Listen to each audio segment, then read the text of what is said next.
Genkiris ka people, welcome to Behind the Anime podcast. You're with me, your host RJ रेशम और उम्मीद है पिछला वाला पॉडकास्ट आपको बहुत पसंद आया होगा जो हमने हमारी प्यारी Bulma and Goten Rajshree ma'am के साथ किया था।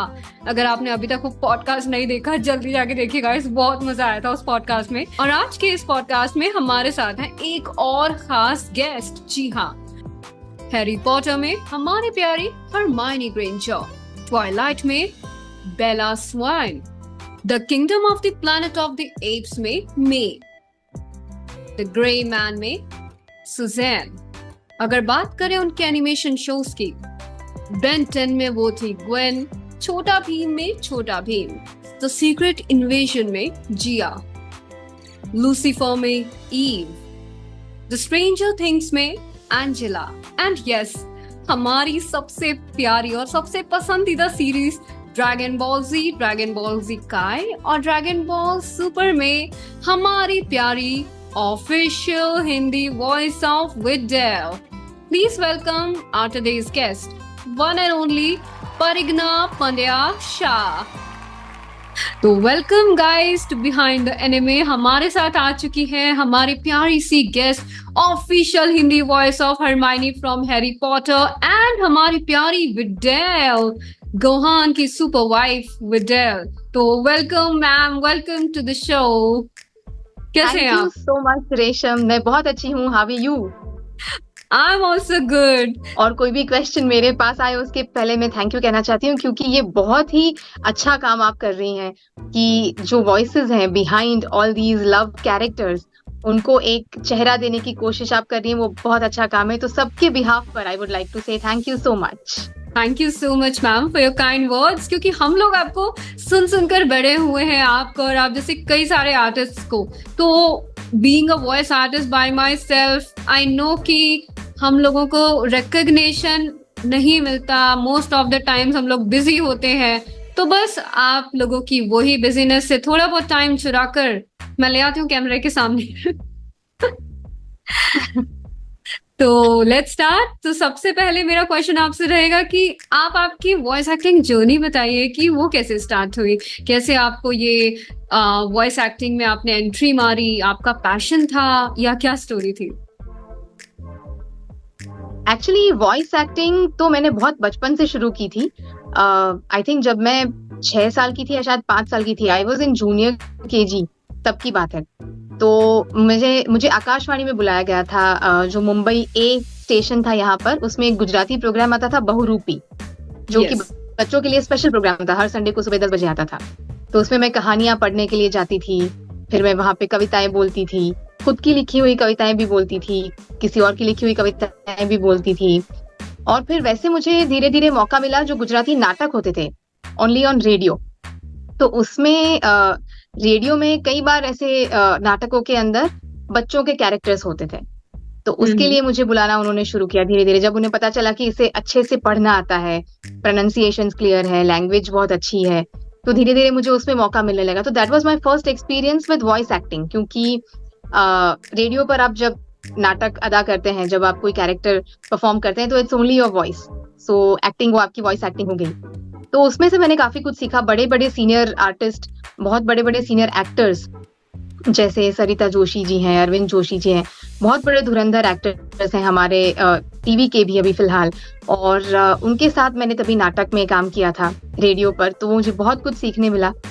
उसके बाद समहाउ मैं एक so I am also a singer, और मैं गाना सीखती थी बहुत बचपन से, और बहुत जगहों पे ऐसे कॉम्पिटिशन्स वगैरह में गाना गाने के लिए जाती थी। तो मुझे एक मौका मिला था एक गुजराती मूवी के अंदर गाना गाने का। तो जब मैं उसकी रिकॉर्डिंग के लिए गई, तो उनके पास एक कैरेक्टर था जो कि लगभग मेरी एज की कोई लड़की थी। तो it was a Gujarati movie and they said कि अगर आपको जमेगा तो आप ट्राई करके देखेंगे कि आप ये कर सकती हैं डबिंग। इसका एक छोटा सा सीन था, कुछ 10-12 लाइन्स थी। तो मैंने कहा कि हाँ, ट्राई तो क्यों नहीं करूंगी, ट्राई तो ऑफ कोर्स करूंगी।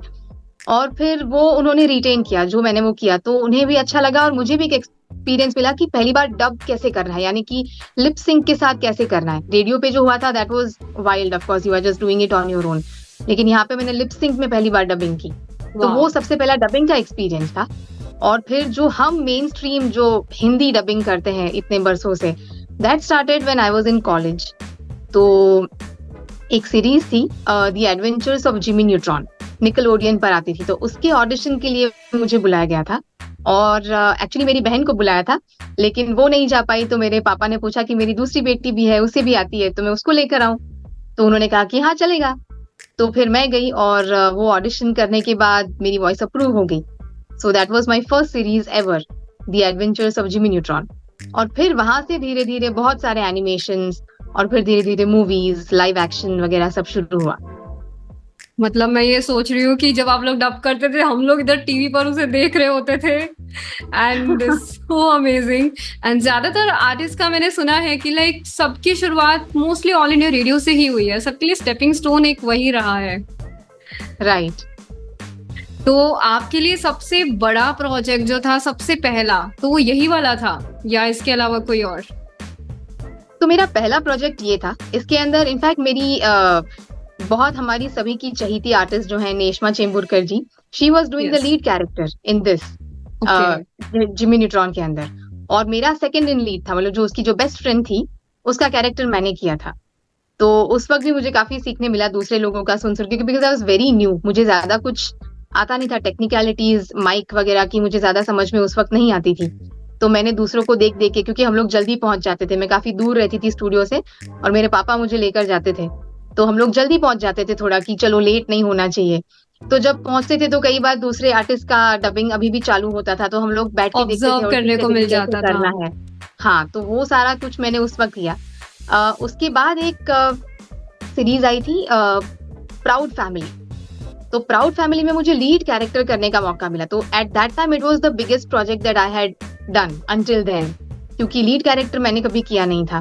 और मुझे बहुत मजा आया क्योंकि मैंने उसमें 2 कैरेक्टर्स किए थे, एक लीड और दूसरी उसकी एक फ्रेंड। तो उन दोनों के लिए वॉइस मॉड्यूलेशन अलग अलग और दोनों के एकदम ही डिफरेंट टाइप ऑफ पर्सनालिटीज थी, तो वो भी कैसे अपनी वॉइस में दिखाना, तो वो मुझे बहुत मजा आया था उस वक्त। Wow, beautiful. इवन मेरे यहाँ पर भी ऐसा ही है, स्टूडियोज काफी दूर दूर है, तो मेरी मम्मा मुझे लेकर जाती हैं साथ में।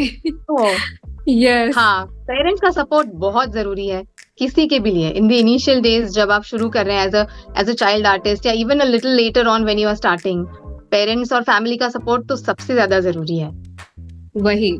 तो अब अगर हम बात करें, हमारी प्यारी official Hindi voice of Videl है आप, तो आपको वो विडेल कैरेक्टर कैसे मिला? It was time of Dragon Ball Z 2005-06। Correct. तो बाय 2005-06 में 3-4 सालों से डबिंग कर रही थी, और तब तक मैंने आई थिंक हैरी पॉटर भी किया था, तो एक्सपीरियंस वाइज थोड़ा काफी कुछ मुझे बहुत सारी चीजें समझ में आने लगी थी। एनिमे का मेरा ये पहला एक्सपीरियंस था। तो जब हम एनिमे की बात करते हैं तो I think dragon ball was my first anime series. और उसका ऑडिशन तो नहीं हुआ था, हालांकि ऑडिशन के बिना ही, क्योंकि मुझे जिन्होंने कास्टिंग की थी मेरी, उन्हें मेरी रेंज वॉइस की वगैरह सब अच्छे से पता थी, मैंने उनके साथ पहले भी काम किया हुआ था, तो उन्होंने मुझे डायरेक्टली कास्ट किया था इस कैरेक्टर के लिए। और जब मैं पहुंची तो मैंने देखा कि I was starting with some 101st episode या 99th episode, something like that. तो मैंने सोचा कि इतने सारे एपिसोड, मतलब ये कितना पॉपुलर सीरीज रहा होगा कि उसके इतने सारे एपिसोड बन चुके हैं ऑलरेडी, और मेरी एंट्री ही अभी से हो रही है इतनी लेट, तो मतलब ये this must be something really big. और तभी मुझे पता चला कि अंकुर जी गोकू करते हैं, जो कि लीड कैरेक्टर है इसका। तो मैं I was a very big fan of Ankur ji. मैंने सिर्फ उनका नाम सुना था, उनकी आवाज सुनी थी, मैंने कभी देखा नहीं था, कभी मिली नहीं थी, but I used to be like wow, you know, ये कितने बड़े दिग्गज आर्टिस्ट हैं कि जो इसमें करते हैं, और मुझे भी ऐसी सीरीज में काम करने का मौका मिला था। I was feeling very lucky. और भी बहुत सारे जो भी आर्टिस्ट थे, राजश्री जी कर रही थी, नेश्मा जी कर रही थी, परमिंदर जी कर रहे थे, तो उन सबके साथ एक, मतलब उनका नाम सुन सुन के मैं इंडस्ट्री में ग्रो हुई थी, तो मुझे बहुत अच्छा लग रहा था कि I was a part of such a big project. ये तो फैन गर्ल मोमेंट हो गया होगा, कितने लकी हो आप कि आपको काम करने को मिल गया गोकू के साथ। और उसमें कई सारे ऐसे सीन्स भी हैं जिसमें विडेल और गोकू आपस में कन्वर्स कर रहे होते हैं। एक सीन मुझे याद है जब गोहान की डेथ हो जाती है, वहां पे वो लोग कन्वर्स कर रहे होते हैं कुछ। हाँ ऐसे काफी रेयर सीन्स हैं, लेकिन फिर भी हैं, कुछ मिल जाते हैं। यस। और 18 इयर्स बाद उस शो का वापस आना एज ड्रैगन बॉल सुपर, और फैंस का एक्चुअली वो सीरीज एक ऐसी है ना जिसमें हर एक कैरेक्टर मेन है, कोई साइड कैरेक्टर कह ही नहीं सकता। फैंस ने गोकू गोहान को तो सही बात याद है। रखा, बट विडेल भी सबको याद थी। तो वापस से आपको आपका कैरेक्टर मिलना और 18 इयर्स बाद उसे वापस करना, वो आपकी कैसे फीलिंग आ रही थी? एक्चुअली इतने सारे साल गुजर चुके थे बीच में कि हम लोग ड्रैगन बॉल का नाम ऑलमोस्ट भूल गए थे। यस। लेकिन जब पता चला कि ये ड्रैगन बॉल सुपर वापस आने वाला है, and the fans were saying कि हमें ओरिजिनल कास्ट को रिटेन करना है, और उसके लिए बहुत सारे एफर्ट्स किए गए फैंस के द्वारा, जो कि हमारे हमारे लिए इतनी बड़ी बात थी कि उन्होंने हमारे हमारे काम को इतना प्यार किया, इतना सराहा, उन्हें इतना पसंद आया कि उन्होंने इतना कुछ एफर्ट लेकर वो चाह रहे थे कि हम ही उस चीज को फिर से करें, दोबारा करें उनके लिए। That was very heart warming. और फिर वो हुआ, मतलब उनका जो एफर्ट था वो बिल्कुल रंग लाया, और पूरी ओरिजिनल कास्ट वापस ड्रैगन बॉल सुपर के लिए वापस मिलके एक बार हमने इस प्रोजेक्ट पर काम शुरू किया। और ऑडियो मैजिक में होता था राजश्री जी के यहाँ पे, so which was also a very you know nostalgic moment for us, क्योंकि हम सब एक ऐसे प्रोडक्शन हाउस में करने वाले थे जो कि हम सबके लिए बहुत क्योंकि हम उनको इतने सालों से जानते हैं, तो एक फैमिली वाला सीन होता था वहां पर। जब भी अगर हम कर रहे हैं, कोई और मिल गया, कोई हमारे पहले जो आर्टिस्ट कर रहा है, हमारे बाद में जो करने वाला है कोई मिल गया, तो it was a very nice feeling हम सबके लिए। रीयूनियन टाइप्स हो गया, रीयूनियन टाइप्स। रीयूनियन हो गया, बिल्कुल ही रीयूनियन हो गया सबके लिए। यस। और एक्चुअली ऑनेस्टली कहूँ तो मुझे उस दौरान पता नहीं था कि ड्रैगन बॉल इतना ज्यादा पॉपुलर है, उसकी पॉपुलैरिटी की जो एक्सटेंट है उससे मैं ज्यादा वाकिफ नहीं थी। मुझे पता था कि it was some big show and there are many admirers of the show, लेकिन जितना वो पॉपुलर एक्चुअली है, मुझे पता नहीं था कि इतना ज्यादा लोग इसके फैन हैं और इतना उसको फॉलो करते हैं। वो मुझे इस बार पता चला जब हम लोग ने सुपर किया, और उसके बाद जब जी काई वगैरह सब वापस किया, तो फिर पता चला कि ओ वाओ, मतलब इतने सारे लोग इसे पसंद करते हैं। So that was a very big thing. इतने सब लोग पसंद करते हैं तो उसकी वजह से लाइक जी का भी आया, तो जो पूरी स्टोरी जी में डब की थी वही वापस से आप लोगों ने रीडब करी।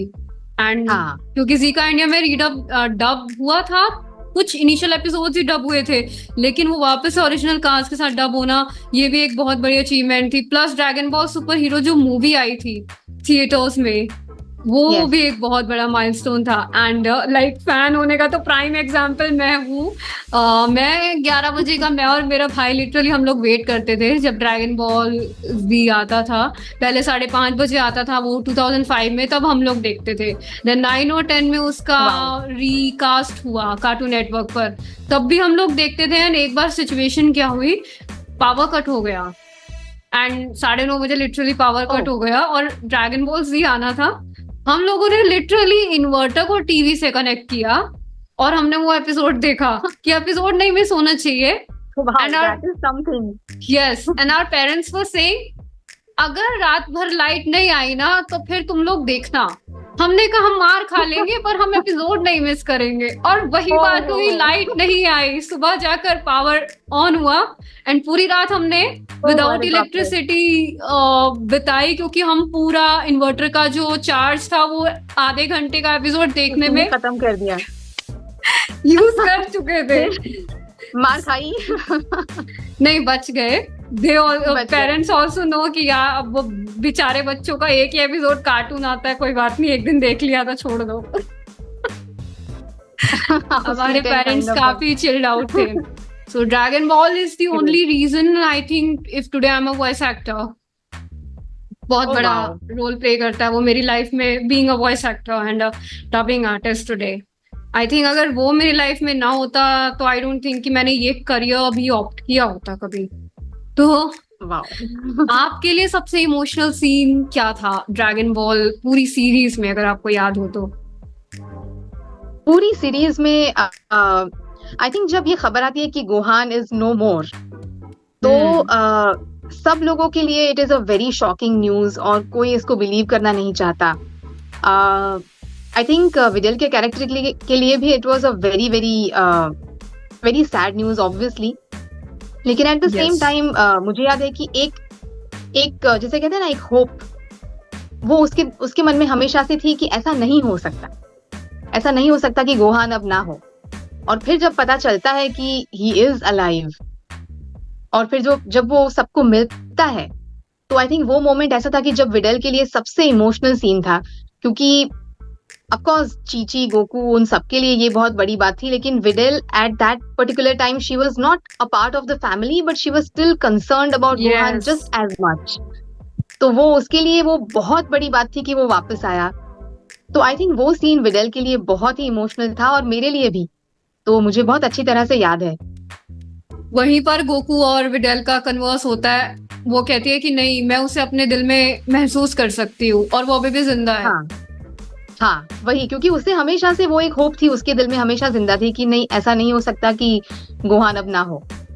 तो that was a very big thing and that came true. तो बहुत बहुत खुशी भी और बहुत सारा इमोशनल लोड भी जो उसके दिल से उस वक्त निकला, तो वो it was a very emotional. Yes, वो भी फैंस के लिए भी बहुत इमोशनल मोमेंट था। एंड मैंने सुना है कि आपने छोटा भीम को भी डब किया है, वो भी अराउंड 2 से ढाई साल तक। तो हाँ, उसके बारे में कुछ बताइए। छोटा भीम का डबिंग मैं करती थी सोनल के पहले। सो बिटवीन 2012 एंड 2014, इन दो सालों के बीच में मैंने छोटा भीम के लिए छोटा भीम की वॉइस दी है। और बहुत सारी मूवीज, जो टीवी पे आने वाली मूवीज उस वक्त मैंने की, बहुत सारे एपिसोड्स किए। और इनफैक्ट तभी थिएटर रिलीज मूवी आई थी छोटा भीम की, Chhota Bheem and the throne of Bali. Yes yes yes. तो that was a Yashraj release, और वो थिएटर में रिलीज हुई थी, और उसमें भी मैंने छोटा भीम के लिए डब किया था। तो it was a very fantastic experience, क्योंकि छोटा भीम ऑलरेडी बहुत एस्टेब्लिश था। मेरे पहले भी कोई और आर्टिस्ट ने किया था, और छोटा Bhim was very famous already. तो जब मैंने करना चालू किया, तो ऑलरेडी मेरे सामने there were like big shoes to fill in. मुझे पता था कि इस कैरेक्टर की जो पॉपुलैरिटी है, उसे मुझे मुझे ऊपर ही लेकर जाना है, उसमें कोई कॉम्प्रोमाइज नहीं चलेगा। तो एक लेवल ऑफ कमिटमेंट आपके सामने आ जाती है कि नहीं, आपको एक लेवल ऑफ परफॉर्मेंस यहाँ पे करना ही पड़ेगा। और छोटा भीम मेरे दिल के भी करीब था, क्योंकि एक तो ये ओरिजिनल इंडियन एनिमेशन है, जो कि बहुत बड़ी बात है, और वो इतना पॉपुलर हुआ हमारे देश में। तो this was a different experience also, because हम लोग उसको डब नहीं करते थे। हम लोग उसको पहले डायलॉग्स की रिकॉर्डिंग हो जाती थी, और उसके बाद उस पर एनिमेशन बनता था। और उसमें हम बहुत सारे जो रिएक्शंस वगैरह होते हैं, क्योंकि वो बहुत फाइट वाइट करता है, तो ऑब्वियसली यहाँ से कूदेगा, छलांग लगाएगा, किसी को मारेगा, Yes. फिर खुद कुछ और करेगा, समरसॉल्ट करेगा। तो वो सारे रिएक्शंस बहुत सारे होते हैं हर एपिसोड में, तो उसकी हम पूरी बैंक बनाते थे। तो वो बैठ के मतलब एक साथ बहुत सारे लाफ्टर्स, अलग अलग तरह के बहुत सारे वेरिएशंस उसमें, फिर बहुत सारे मार खाने के रिएक्शंस, बहुत सारे मारने के रिएक्शंस, फिर जंपिंग के रिएक्शंस, लड्डू खाने के रिएक्शंस, ये सारे हम मिलके जब करते थे, तो उसमें बहुत सारा टाइम भी जाता था, और वो सोचना ही पड़ता था कि इसमें वेरिएशंस कैसे लाएं, क्योंकि वो आपके सामने कुछ नहीं है, स्क्रीन पे फ्रेश है और आप ऐसे डब कर रहे हो उसको। हाँ, हमें खुद ही इमेजिन करना है कि इसको कैसे हम ऐसा करें कि वो प्रीवियस वाले रिएक्शन से बिल्कुल अलग साउंड करे, और उस पे एनिमेशन भी कुछ अलग ही बन पाए। तो ये ब्रेनस्टॉर्मिंग भी होता था, उसमें टाइम भी लगता था, और हम लोग मिलके बहुत बहुत अच्छी तरह से ये सब करते थे। तो ये मेरे लिए बहुत यादगार एक्सपीरियंस रहा है, छोटा भीम। वाओ। इवन जापान में भी ऐसे होता है, क्योंकि जितने भी एनिमेशन सब वहां पर ओरिजिनली बनते हैं। तो वो लोग का भी ऐसा होता है कि वो लोग पहले उसे रिकॉर्ड करते हैं, देन उस पे एनिमेशन बनता है। राइट। तो मैं जग्गू बंदर कर लेती हूँ थोड़ा बहुत। तो छोटा भीम का कोई डायलॉग करते हैं? मैं बोलने ही वाली थी, क्योंकि मैंने सुना है कि you do it very well, तो I really want you to do this.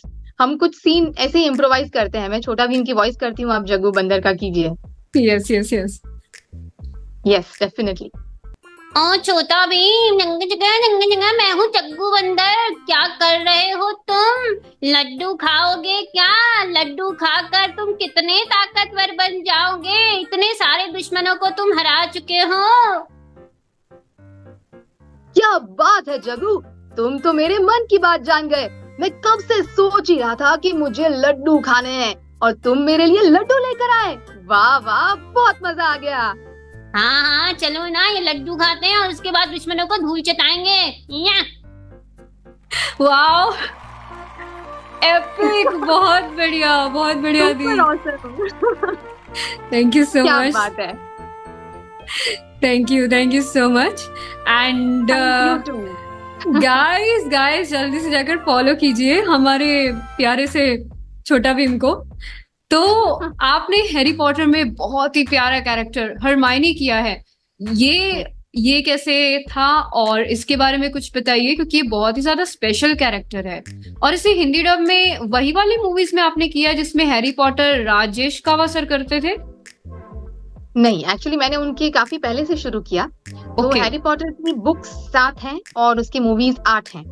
Yes, और पहले और पहला और दूसरा पार्ट जो आया था उसमें मेरे पहले राजश्री जी करती थी हरमाइनी का कैरेक्टर। यस और यस जब यस। थर्ड पार्ट आया, दैट वाज इन 2004, तो प्रिजनर ऑफ एazkaban, उस वक्त देयर वर सम रीजंस जिसकी वजह से वो नहीं कर पाने वाली थी, तो इसलिए उन्होंने री ऑडिशन किया।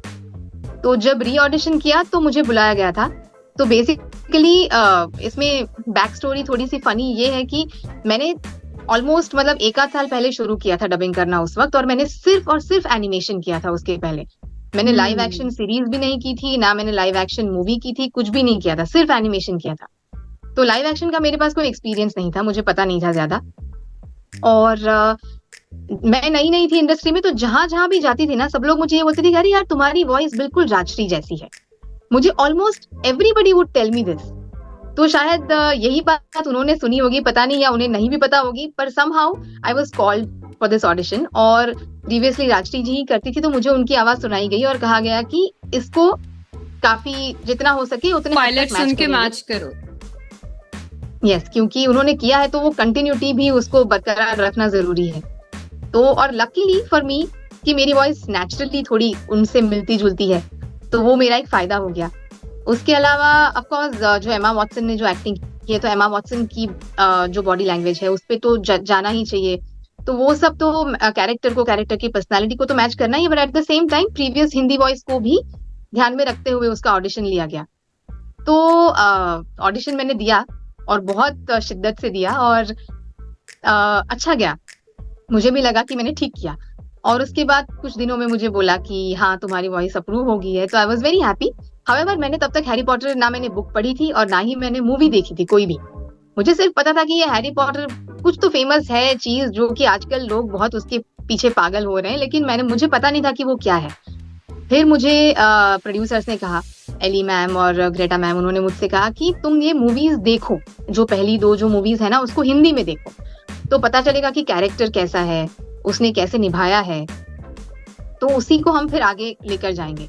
फिर उस वक्त तो वो सीडी प्लेयर होते थे और उसमें डीवीडीज लेकर मूवीज हम लोग देखते थे। वो मैंने रेंट पे लेके, और मेरे घर पे कंप्यूटर भी नहीं था, तो मैं मेरी बुआ के घर पे जाके कंप्यूटर में हम लोगों ने वो छोटे से वो 9x9 या वो छोटा सा जो स्क्रीन आता है उसके ऊपर हम लोगों ने तब देखा तो था। इनिशियल डेज थे लाइक इंटरनेट और ये सब चीजों के, डेस्कटॉप होते थे इतने बड़े बड़े। करेक्ट। तो उसी पे मैंने जाके देखी दोनों मूवीज, और तब मुझे थोड़ी बहुत स्टोरी पता चली, I became a fan of it. मुझे बहुत पसंद आई, तो मैंने सोचा कि वाह ये बहुत फैंटेसी, कुछ एकदम ही मजेदार चीज है। और फिर जैसे ही मैंने थर्ड मूवी का डबिंग किया, उसके बाद फिर मैंने सारी बुक्स पढ़ी जो आई थी तब तक, 2-3 अभी भी बाकी थी, तो वो सारी पढ़ी। फिर जैसे नई बुक आती थी मैं पढ़ती थी, और फिर एवरी टाइम नई मूवी आने के वक्त हम लोगों को दिखाई जाती थी मूवी डबिंग से पहले। सिर्फ जो मेन कास्ट थी, मतलब हैरी, हरमाइनी एंड रॉन और वोल्डेमॉर्ट एंड डंबलडोर, तो हम लोगों को दिखाते थे मूवी और हम लोग देखते थे। फिर तब मैं कॉलेज में थी, तो मैं ऐसे बहुत बोस्ट करती थी अपने फ्रेंड्स के सामने कि तुमको नहीं पता पर मैंने देखी है मूवी। ऑफ कोर्स बता कुछ नहीं सकते उसमें क्या है, स्पॉइलर चला जाएगा, पर वो बट एक मजा आता है उनको देने में, और तुम तो बाद में देखोगे, मैं देख कर आई हूँ। एग्जैक्टली।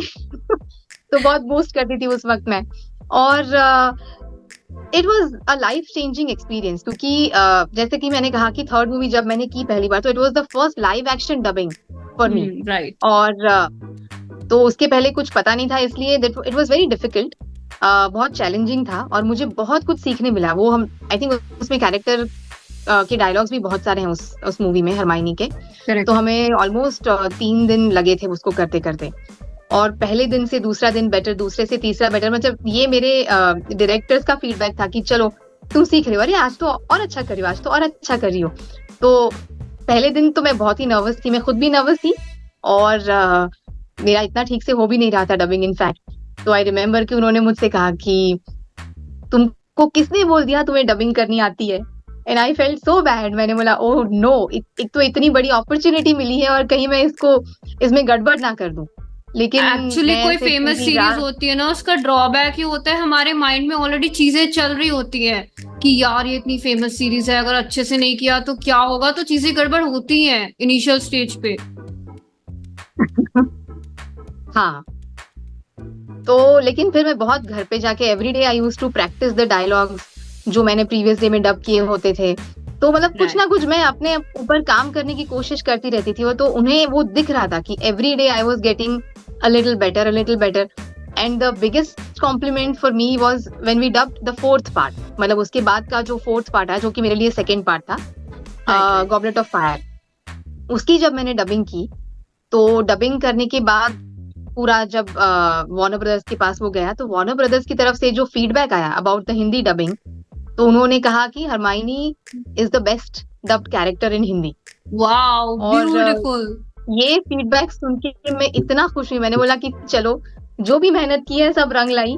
और I was very happy, over the moon almost. Absolutely होना भी चाहिए, क्योंकि मेहनत इतनी रंग लाई, और जब ऐसे अप्रिसिएशन मिलता है ना, तो ऐसे दिल को सुकून टाइप्स का मिलता है कि यस फाइनली हो गया, अच्छा किया मैंने। ट्रू ट्रू, तो हरमाइनी की वॉइस में अलग कोई ही फीलिंग डायलॉग, होती है। सही कहा, अलग ही फीलिंग होती है। मैं भी जब एड्स वगैरह करती हूँ ना, तो मैं स्पेशली उनको बोलती हूँ यार जब ये रिलीज हो प्लीज मुझे इसका लिंक भेज देना, भेज क्योंकि दो, मुझे करेक्ट। मिक्स के बाद, क्योंकि हम तो रॉ फाइल्स देते हैं, तो मुझे मिक्स के बाद खुद को सुनना जरूरी होता है कि मैं कैसा साउंड कर रही हूँ, ट्रू। ताकि मैं बेटर और कर सकूं अपना नेक्स्ट काम टाइम। सुन के जितना हम सीखते हैं ना, वो दूसरों का काम सुनने का मतलब उसमें से कुछ अलग सीखते हैं, पर खुद का काम करेक्ट। देखना सुनना बहुत ज्यादा जरूरी है। क्योंकि उसमें से आप जो एक इंडिविजुअल अपनी कुछ कुछ फ्लॉज जो शायद दूसरों को ना भी पता चले, पर आप पकड़ पाते हैं खुद के फ्लॉज और उस पे काम कर सकते हैं। तो खुद का काम देखना बहुत जरूरी होता है मेरे हिसाब से। एब्सोल्युटली। और मेरी तो ये बहुत आदत है, अगर मेरा कोई एनिमे रिलीज हुआ है या कोई एड आई है, वट एवर इट इज, मैं जाके उसे हमेशा जरूर देखती हूँ कि अरे ये लाइन मैंने ऐसे करी, इसको ऐसे कर सकते थे, तो उससे हम और ज्यादा अच्छे से नेक्स्ट टाइम परफॉर्म कर पाते हैं, क्योंकि वो चीजें हमारे दिमाग में होती हैं पिछली बार वाली। सही बात है, बिल्कुल सही बात है। तो हरमाइनी की वॉइस में कोई डायलॉग? हरमाइनी की वॉइस में डायलॉग अभी जो मुझे याद आ रहा है वो एक्चुअली सेकेंड मूवी में से नहीं, फर्स्ट मूवी में से है, जो कि मैंने डब नहीं किया। लेकिन I think it was one of the dialogues जो कि मैंने ऑडिशन के लिए किया था, और मुझे अभी वही डायलॉग याद है, तो सॉरी मैं वही बोलूंगी। जब सबसे पहली बार उनका ये क्लास होता है जिसमें वो छोटे वाले प्रोफेसर उनको सिखाते हैं विंगार्डियम लेवियोसा, जिससे आप चीजों को हवा में फ्लाई करवा सकते हैं। तो तभी वो रॉन कुछ तो अपने हिसाब से विंगार्ड लेवियोसा ऐसे कुछ कर रहा होता है, तो हरमाइनी उसे टोक देती है बिल्कुल, क्योंकि of course she is a know it all. और दिस इज द डायलॉग, रुको रुको रुको, इस तरह तो तुम किसी की आंख फोड़ दोगी, वैसे भी तुम गलत बोल रहे हो, इसे कहते हैं विंगार्डियम लेवियोसा, ना कि लेवियोसा। Wow, awesome. तो ऐसे कोई टिप्स या ट्रिक्स जो आप यूज करते हो स्टूडियो में जब लॉन्ग रिकॉर्डिंग्स होती है, या कुछ भी रिकॉर्ड करने से पहले, जो कि आप बर्डिंग वॉइस एक्टर्स को बताना चाहो? आई थिंक सबसे पहले आपका फाउंडेशन स्ट्रॉन्ग करके जब आप जाते हैं किसी चीज को करने के लिए, तो आप ऑलरेडी एक ऐसे लेवल पे होते हैं जहां से आप बहुत जल्दी आगे बढ़ सकते हैं। तो मेरे ख्याल से as soon as you feel कि मुझे डबिंग ट्राई करनी है, कोई भी नया लड़का या लड़की अगर जब सोचता है कि मुझे डबिंग ट्राई करनी है, तो उसका जो फाउंडेशन है वो स्ट्रॉन्ग करना चाहिए। और उसमें सबसे पहले आती है आपकी लैंग्वेज। तो लैंग्वेज और ना सिर्फ मतलब प्रोनाउंसिएशन, तो ऑफ कोर्स वो तो एकदम ही इंटीग्रल पार्ट है, पर आपका ग्रामर वो भी सही होना चाहिए आपको। क्योंकि बहुत बार ऐसा भी होता है कि हम फ्लो में जब डायलॉग बोलते हैं ना, तो हमारी जो नॉर्मल डे टू डे बात करने की जो लैंग्वेज है वो आ जाती है उसमें, वो घुस जाती है। जैसे हम लोग मुंबई में पले बड़े हैं, तो हमारी बम्बईया लैंग्वेज कई बार वो दिख जाती है। लेकिन आप उतने अवेयर होने चाहिए कि आपको पता चले, you should be able to spot it कि यार मैंने ये सही नहीं बोला, ग्रामेटिकली ये करेक्ट नहीं है, तो इसको दोबारा करेंगे। तो ये अवेयरनेस कब आती है? जब आपको एक्चुअल लैंग्वेज और उसका ग्रामर बहुत ही थरली पता हो। तो लैंग्वेज पे ध्यान देना जरूरी है सबसे पहले। आपकी रीडिंग बहुत अच्छी होनी चाहिए, क्योंकि जितना फ्लॉलेस आप पढ़ेंगे उतना फ्लॉलेस आप बोलेंगे। उसके बाद आते हैं pronunciations, clarity of your projection, आपका जो वॉइस है उसे आप किस तरह मॉड्यूलेट करते हैं, ये सारी मतलब एक बैकग्राउंड आपका फाउंडेशन के बाद धीरे धीरे धीरे धीरे टेक्निकल चीजें आने लगती हैं, जैसे कि वॉइसिंग की जो भी टेक्निकल चीजें हैं, जो कि ब्लोज वगैरह नहीं आने चाहिए आपके माइक के सामने, या कई बार आपके छोटे मोटे नॉइजेस आते हैं गले में से, तो उसको कैसे टैकल करना है, कैसे Yes. कब पानी पीना है, कब पानी नहीं पीना है। And these are very individual specific चीजें, आपके लिए क्या काम करेगा वो आपको ही पता चलेगा। कोई Correct. और अगर आपको बता दे, जरूरी नहीं है कि वही एडवाइस आप फॉलो करेंगे तो आपके लिए सब सही होगा। You have to discover it for yourself. तो वो धीरे धीरे एक्सपीरियंस से आता है। लेकिन जब आप पहली बार स्टूडियो में जाएंगे कोई भी एक ऑडिशन देने के लिए, तो सबसे पहले आप इतना डेफिनेटली मेक श्योर करके जाइए कि आपकी लैंग्वेज अच्छी हो, लैंग्वेज पे आपका कमांड अच्छा हो, आपके प्रोनाउंसिएशंस अच्छे हों, और माइक के सामने किस एंगल पे बैठ के किस तरह से बोला, इसका थोड़ा बहुत अंदाजा आपको हो by seeing videos on YouTube. अभी तो बहुत सारी चीजें बहुत अच्छे से अवेलेबल होती हैं। इनफैक्ट बहुत सारे ऐसे वॉइस आर्टिस्ट भी हैं कि जो टिप्स वाले वीडियोस अपने शेयर करते हैं इंस्टाग्राम पे, यूट्यूब पे, और वो काफी फायदेमंद होते हैं। तो वो देख के अगर आप कुछ चीजें नोट करके रखें और उसको फॉलो करने की कोशिश करें, तो मेरे ख्याल से आपका एक एक्सपीरियंस बहुत पॉजिटिवली शुरू होगा और उसको आप आगे लेके जा सकते हैं फिर वहां से। ऑनलाइन कोचिंग इंस्टीट्यूट्स हैं, स्टूडियोज हैं, वॉइस आर्टिस्ट हैं जिनकी एकेडमीज हैं। तो आई थिंक इनिशियल स्टेज पर सीखना भी इम्पोर्टेंट है, क्योंकि प्रैक्टिस तो खुद करनी पड़ेगी, बट हमें सीखना इसलिए है ताकि हम उनसे फीडबैक ले सके कि हमारी वॉइस साउंड कैसे कर रही है। सही बात है। इनफैक्ट जब मैंने शुरू किया था तो there were no such training options available. हम लोग तो मतलब कर करके ही सीख गए। लेकिन अभी क्योंकि ये अपॉर्चुनिटी अवेलेबल है तो उसका फायदा उठाना, तो मतलब अभी की जो प्रेजेंट जनरेशन है, दे आर वेरी लकी कि उनके पास इतने सारे ऑप्शंस हैं कि ऐसी एकेडमीज शुरू हो गई हैं, ट्रेनिंग इंस्टीट्यूट शुरू हो गई हैं, जहां पर जाके वो एक्चुअली ऑफलाइन भी सीख सकते हैं। अगर ऑनलाइन नहीं करना है तो ऑफलाइन भी आप जाके सीख सकते हैं। तो इट इज अ बून जो कि उनके पास अभी है ऑप्शन, तो उसका फायदा उठाना डेफिनेटली बहुत जरूरी है। उनको बहुत काम आएगा ये चीज आगे। एब्सोल्युटली। सो अभी जाते जाते एक रैपिड फायर राउंड, तो मैं इसमें आपसे रैंडम क्वेश्चन पूछूंगी और इसमें आपको टाइम नहीं मिलेगा सोचने का बिल्कुल भी। अच्छा, ठीक है। योर फेवरेट कैरेक्टर जो आपने डब किया हो? Hermione. Very obvious answer. Yes, मुझे लगा ही था। योर आइडल जिसे आप मानते हो इन द वॉइस इंडस्ट्री? बहुत सारे हैं। Can I take at least 3-4 names? बिल्कुल चलेगा। फीमेल्स में जैसे I am a very big fan of Toshi, I am a very big fan of Urvi, I am a very big fan of Rajshree, and in fact Rajshree ji की बहन थी अनुश्री। तो ये दोनों सिस्टर्स ना रूल करती थी जब मैंने शुरू किया, and I used to be in awe of them कि कैसे इतना अच्छा कर लेती हैं ये दोनों। और सीनियर आर्टिस्ट में देखें तो Dishi ji, Pratibha ji, I am very big fan of those also. तो मैंने उनका सुन के काफी सीखा है। राइट। एंड मेल में किशोर भट्ट जी, मुझे उनका काम बहुत पसंद है और उनका आशीर्वाद हमेशा मुझ पर रहा है, ऐसा मुझे हमेशा से लगा है। तो फिर अनिल दत्त जी, फिर अगर नेक्स्ट जनरेशन में आए तो ऑफ कोर्स अंकुर झवेरी जी, और फिर शानूर तो बहुत कमाल, बहुत बढ़िया डबिंग करता है। मतलब wonderful writer as well, writer also. मतलब he is overall such a talented person. वो मल्टीफेसिटेड बोलते हैं ना कि बहुत सारी कलाएं उनके अंदर हैं, भगवान ने दी हैं, उस तरह के इंसान है। तो उनकी डबिंग, इनफैक्ट हैरी पॉटर में भी मैंने बहुत देखा है कि उनके कैरेक्टर्स अलग अलग किए हैं, पर इतना अच्छे से मैच किया जैसे आपको लगता है कि वही बोल रहा है बंदा, मतलब इसको डब किया ही नहीं गया है, दिस इज ओरिजिनल, ऐसा साउंड करता है। बहुत बैंग ऑन डबिंग होती थी। Exactly, absolutely. ड्रैगन बॉल की भी अगर एक कास्ट, क्यों लोग ओरिजिनल कास्ट मांग रहे थे? क्योंकि अगर आप इंग्लिश को हिंदी से कंपेयर करो तो लगेगा ही नहीं कि ये कुछ डिफरेंस है। एकदम बैंग ऑन कास्ट सिलेक्शन था ड्रैगन बॉल की पूरी कास्ट का। ट्रू। आपका favourite food? Puran poli and khichdi. Oh wow. और फेवरेट प्लेस? मतलब अगर मुझे रहना है तो मैं इंडिया छोड़ के कहीं नहीं रहूंगी मेरी जिंदगी में कभी भी। But as a tourist spot, if you ask me, Barcelona was very beautiful. Oh wow. Favourite time pass जब आप स्टूडियो में नहीं होते?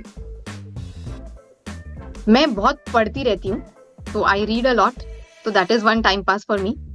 अभी थोड़ा कम हो गया है बिकॉज ऑफ द फोन, तो I guess Twitter is my another time pass. Same here, मैंने भी ट्विटर पर मैं बहुत ट्वीट्स करती रहती हूँ मैं भी, और मैं अच्छा, बहुत मैं ट्वीट नहीं चेकआउट करती, मैं कुछ नहीं करती, मैं सिर्फ पढ़ती हूँ। मैं बहुत कुछ मतलब पॉलिटिकली में I keep on following a lot of people and I keep on seeing कि क्या चल रहा है दुनिया में। मैं रीडिंग पर्सन नहीं हूँ, दो हम मास्टर्स इन अच्छा। इंग्लिश। मुझे लोग Oh, बोल wow. रहे थे टीचर बन जाओ, लाइक यार मैं खुद नहीं पढ़ती हूँ, बच्चों को क्या पढ़ाऊंगी, let it be, I want to be a voice actor.